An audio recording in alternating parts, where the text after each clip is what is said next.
The first day of school can be daunting for anyone, no matter your age. But imagine being just 6 years old and making a walk to school that changes the course of history. That's exactly what happened almost 60 years ago for some brave students at Glenn Elementary School. News Channel 5's Vicki Yates learned about that historic day from a student who was there.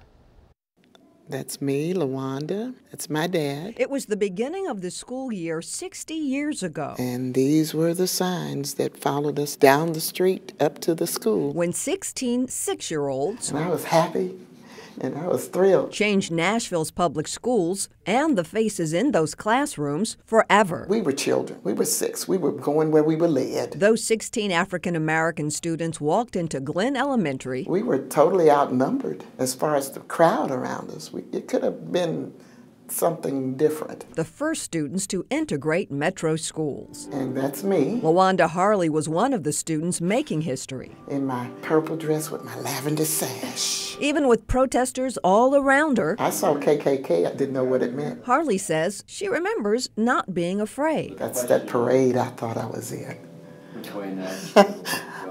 I had no idea. It's hard to imagine what it could have been like when an innocent walk to a public school was met with such hatred. Metro schools honored the Nashville 16 during Black History Month. And his mother's going to hold his hand and walk him up here. The board recognized their achievement. I couldn't connect with what it must have been like for a 6-year-old to try to walk to school. And the courage of their parents. What would that feel like as a parent? History shows us that integration in Nashville was not peaceful. Hattie Cotton, brand new school, and they blew it up. Boom. LaWanda learned her own lesson about racism When this little girl caught up with me, we were skipping our way on home. on the walk home from school. Her older sister caught up with her. Then she did her one of those on the back of the head. No, I don't walk with that in, girl.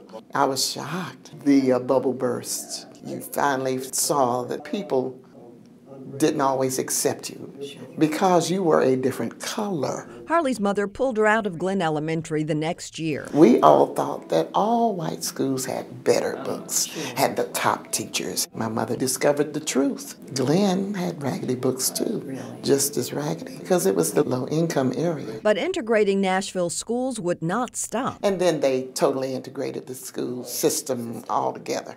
After about, 3 years? LaWanda Harley left a legacy in metro schools. So I went from Glenn Elementary to Glencliff High School, which is where I retired. Her walk to school when she was 6 years old I would love to talk to some of the teens and do a lot of listening. was a big step in the march for civil rights. In order for everybody to be on the same playing field, you have to be with the group. And it's a struggle that continues today. This is gonna hurt for a minute. When we get to the other side, whenever we get to the other side, it's gonna be all right. Vicki Yates, News Channel 5. You can find all of our School Patrol segments from 2018 right now on newschannel5.com. We recently launched a new look on our website. If you are looking for School Patrol, click on the menu and expand all sections. There you will find a link to the School Patrol section.